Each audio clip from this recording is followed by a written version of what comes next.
বড় কষ্ট লাগে। আজকে দেখে অবাক লাগছে মিডিয়া দেখে। ভারতের কিছু মিডিয়া আছে, খাস করে মুসলিম দিকে অনুরোধ করছি, রিপাবলিক টিভি কেউ দেখবেন না। এ হচ্ছে ইসলামের 1 নম্বর, ভারতের এই 1 নম্বর দুশ্মন কোরআনের এই রিপাবলিক টিভি। তাতে বাংলার হোক আর উর্দু ভাষী হোক আর হিন্দি ভাষী হোক, এ হচ্ছে ইসলামের সব থেকে বড় দুশ্মন। এরা প্রতিনিয়ত দেখাচ্ছে ইসলামের বিরুদ্ধে এজেন্ডা চালাচ্ছে, প্রতিনিয়ত। বড় কষ্ট লাগে, দুঃখ লাগে। এদের কাজটাই হচ্ছে এটা, মুসলিম দিকে সন্ত্রাসবাদ বলছে, অথচ মসজিদ ভাঙছে অন্যজন। মুসলমানকে সন্ত্রাসবাদ বলা হচ্ছে, অথচ একটা মুসলমানের কাছে কিচ্ছু পাইনি, মোবাইল পেয়েছে সন্ত্রাসবাদ। কিন্তু বড় কষ্ট লাগে, আপনার এই উড়িষ্যা রাজ্যে, উড়িষ্যায় একজন স্বাস্থ্যমন্ত্রীর বডিগার্ড এসআই তাকে গুলি করে হত্যা করেছে। মুসলমান যদি সন্ত্রাসবাদ হয়, নেতাজিকে, গান্ধীজিকে যেনারা হত্যা করেছিল সে কি মুসলমান ছিল? ইন্দিরা গান্ধীকে যে হত্যা করেছিল সে কি মুসলমান ছিল? রাজীব গান্ধীকে যে হত্যা করেছিল সে কি মুসলমান ছিল? দিল্লির সড়কে রাস্তায় শিখ দিকে যারা কেটেছিল তারা কি মুসলিম ছিল? আমার ভাই, ইসলাম টেররিজমকে সাপোর্ট করে না, ইসলামের সন্ত্রাসবাদকে সাপোর্ট করি না। তো আশ্চর্যের বিষয়, একটা মাদ্রাসার হাফিজে কোরআন তালবে ইলমকে ডাকলে আপনাকে 30 পারা কোরআন দাঁড়িয়ে শুনিয়ে দিবে। জোরে বলুন সুবহানাল্লাহ। আমি যখন গুজরাটে প্রথম পড়তে যাই, আমাদের মধ্যে সব থেকে কমি বাঙালিদের মধ্যে কি আছে? শুদ্ধ করে কোরআন পড়তে জানে না, চেষ্টাও অনেকজন করে না।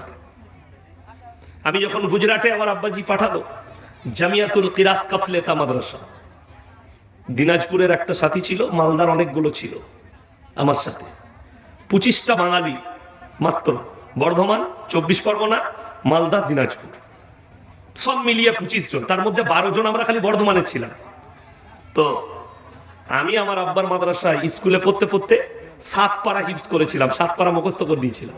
সেখানে যখন গেলাম, প্রথম দিনে যখন শিক্ষককে সবক শোনালাম, বললে পুরে কে পুরে গলত হ্যায়, ফির শুরুয়াত সে পড়ো। আমাকে খালি সূরা ফাতিহাটা 3 মাস পড়িয়েছে। তো আমার 2 মাস হওয়ার পরে আমার মনে মনে হলো, দূর আর পড়বই না, পালিয়ে যাবো। এই একটা সূরা 3 মাস পড়ে কেউ? শুদ্ধ হয়ে গেছে। কিন্তু বিশ্বাস করুন, আজকে ওই 3 মাস সূরা ফাতিহাটা পড়ার ফায়দা আজকে বুঝতে পারছি। আমাকে যদি কেউ কাবা ঘরে দাঁড় করিয়ে দেয়, আল্লাহর কৃপায় নামাজ পড়িয়ে দেবো, অসুবিধা হবে না। সূরা ভুল যাওয়া, সূরা চুকে যাওয়া, এসবের ভয় নেই, কোনো ভয় নেই। আমি গুজরাটে লখনৌ যখন ইরফানিয়ায় কিরাত পড়তাম, দরগায়ে হায়দারবাগ মসজিদে আমি 2টো টাইম ইমামতি করতাম, এশা আর ফজর। কোনো দিন মাগরিব। আমার কারি সাহেব উস্তাদ আসতেন না, আমাকে বলতো ভাই তুমি পড়া দে না, আমি পড়াতাম। তো আমার পেছনে একজন বিখ্যাত কারি, যিনি পাকিস্তানে পর্যন্ত পড়তে গেছে কম্পিটিশনে, কারি ওয়াসিম, লখনৌ ইরফানিয়া। ওনার সামনে ভারতবর্ষের যে সে কারি বসে কোরআন পড়তে পারবে না।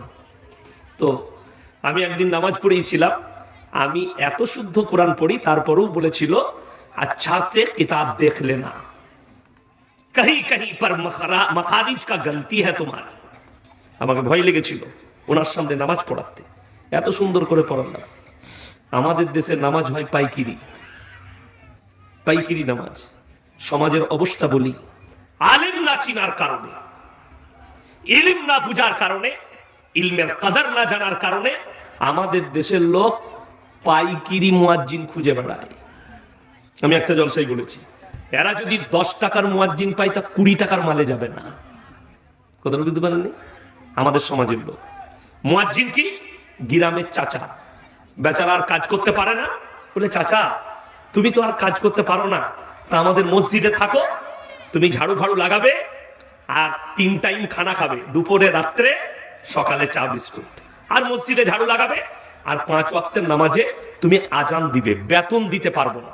চাচা দেখলে এই বয়সে আমি যাব কোথায়, কাজও করতে পারবো না, এ পেটে ভাতে মালি ঠিক আছে।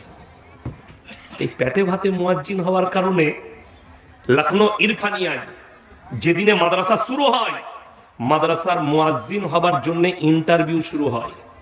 কার গলা সুন্দর, কে শুদ্ধ আজান দিচ্ছে, সেই ছেলেটাই আজান দিবে। আমি যে বছরে কিরাত পড়ি ইরফানিয়ায়, ধুলিয়ানের একটা ছেলে চান্স পেয়েছিল আজান দিবার, সে আজান দিত। তো আমার মনে পড়ে মারাত্মক গলা।